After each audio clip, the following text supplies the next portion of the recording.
and welcome to Intercultural Training. My name is Naomi Nishi and I'm going to be your instructor for this course. I thought I would try something different. I know you have a lot of readings and I think they're very valuable readings and worth looking at and paying attention to and reflecting on.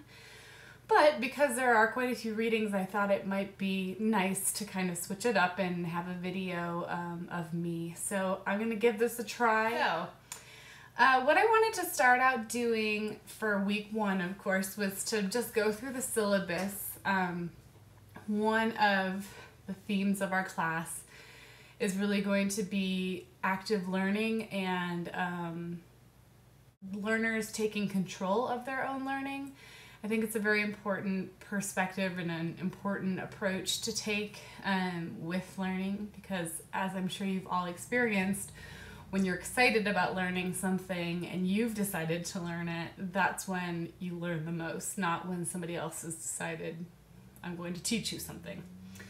So with that said, to go over the syllabus, I really kind of framed the syllabus and the whole course under a couple of different themes. Intercultural training, as you'll read in the first chapter in our textbook. Let me show you what the text. This is our text for the course, the Handbook of Intercultural Training, so I hope you've all gotten a copy of that. But what you'll see in the chapter on the history of intercultural training is that it's a vast field. There's a lot of different areas in it. You will read the Page chapter, the Michael Page chapter, and I hope that you don't get intimidated by all of the competencies and skills that he suggests intercultural trainers have. I think we're all works in progress, and all of those competencies are important to have, but we can't expect anybody to have all of them all the time or from the start. So bear that in mind and please don't be intimidated by it. But because intercultural training is such a vast field, and this course kind of assumes that most of you don't have a lot of experience in intercultural training. So I'm kind of assuming we have a base where you all have some experience in training or intercultural communication, or maybe both, but that experience is kind of all across the board. I'm betting that some of you have some of these competencies we're going to look at already and some of you don't, and vice versa. So with that in mind, the way that the syllabus is split up in this course is we're really going to spend the first half of the course going over some of these core intercultural communication competencies that I think are really important to be in intercultural training, and some of the key topics that you'll probably train on. And so I guess, let's see. Well, before I go into what those are, the second half of the course will really look at training design. We'll spend a little more time looking at conducting a needs assessment, really knowing your audience, and then chunking content, designing the program, setting your learning outcomes, of course, and then assessing your program. So that's kind of how I've split the course. First half, looking at these cultural competencies, for lack of a better word, or some intercultural themes that we'll want to learn about or be able to train on. And then the second half will be more on training itself. Although in each piece, we'll be looking at how they apply to intercultural training. So we're not going to look at the themes alone, but rather look at these themes, learn about them, and through some of these activities that we'll talk about, you can see how you would teach them or start getting some creative ideas about how you would want to train on these different topics. And then in the second half of the class, you'll really get the tools to effectively design a program. So that covers broadly the syllabus in kind of a roundabout way. I wanted to just go through sort of the weekly themes with you, so you know kind of where we're starting, where we're going to end. So with that, week 1 is really to review the syllabus, review what this course is about, what we're going to do, to look at the history of intercultural training, and to start being exposed to some of the different types of intercultural training. As you'll see in the chapter on history, and also in the Brislin and Kushner piece, well, maybe they don't get in, no, they don't get into that as much. But within the history chapter, you'll see that intercultural training isn't stemming from one field. There are all these different fields, some related to the military, one strong one related to the Peace Corps, some related to human relations, anthropology. All of these fields have developed and contributed to the field of intercultural training. And depending on where the writer or the scholar or the researcher is coming from, it has a slightly different twist on intercultural training. But they were all important splices of the field.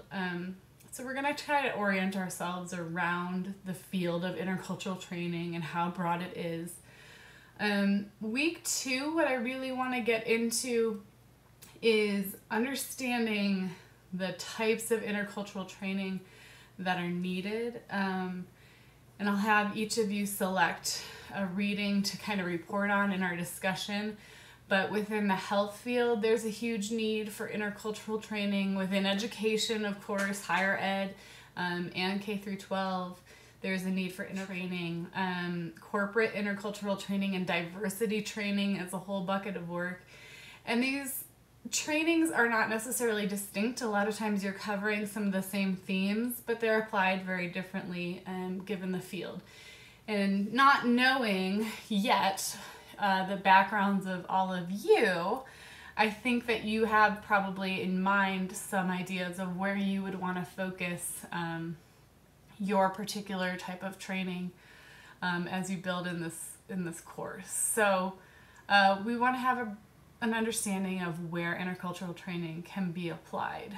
Another reason that that's important is because I think in this day and age, trainers, and especially intercultural trainers, have to specialize in an area. Not that you can't have a breadth of knowledge and be able to function in a bunch of different areas, but I think you have to be willing or able to show your client or whoever you're teaching your expertise and your focus in an area to be competitive and to really get in there. So that's some of the reasoning for looking at these different kinds of intercultural training. Week 3 is when we get into self-reflexivity. If you've taken my course before, which know that I am a big one for self-reflexivity. Basically, what I'm talking about when I talk about self-reflexivity is starting with self first. To teach other people about intercultural communication or to be an intercultural trainer, you have to do some deep digging to understand your own cultural starting points and how to dig. This is a very emotional area wherever you're doing training, so you have to have dealt with your intercultural starting points. We all have biases, and it's important to acknowledge what those are, recognizing we never get rid of them. We're always going to judge other people based on color, based on sex, based on sexual orientation, based on religion. We're humans and we make those choices, but we as intercultural trainers and people who are striving to be culturally competent really need to dig deep and understand what those biases are and where they stem from so that we can manage them. We can see when they're happening and say, I'm going to consciously choose not to do that.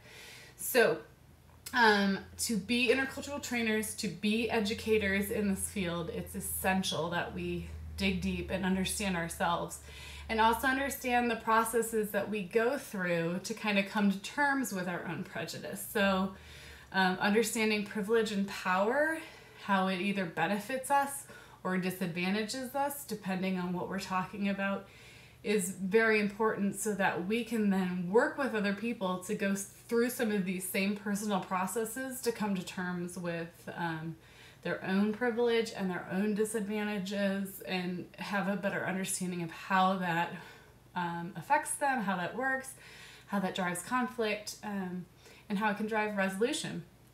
So I'm a big one on self-reflexivity, and we'll get started really digging into that week 3. Week 4, we'll be looking at dialectics. Dialectics are basically looking at some pretty standard cultural spectra. So if you're familiar with high context, low context, that would be a big one. Different types, and that would fall under the communication arena. The way people deal with time is a cultural aspect, so we'll look at some differences. And these spectra kind of set up 2 poles of possibilities, so you're very high context or you're very low context. And we'll be kind of looking at how those are defined. I think, or what I found in my classes, is that oftentimes, a lot of times we will take one culture, we'll say, okay, Asians are more likely to be high context, and U.S. Americans are more likely to be low context. And traditionally, that's how the dialectics were looked at. I think it's dangerous to make those sorts of generalizations, and I think sometimes they can move into stereotypes, although we're not using them that way. But I think they're still valuable in kind of acknowledging where we would put ourselves on the spectrum, and then recognizing with other types of cultures that the norm would fall somewhere else on that spectrum. And it's not weird, it's just how we were brought up, our different cultural starting points, that sort of thing. So we'll look at those dialectics, and we'll look at some different training exercises that you can use with your learners to explain the dialectics and also have them work with them. Week 5, we're going to look at ways of knowing and learning styles. Some of you may have taken courses that looked at learning styles before, and there are some pretty traditional types of learning styles and types of learning. Like if we look at Bloom's taxonomy, it's structured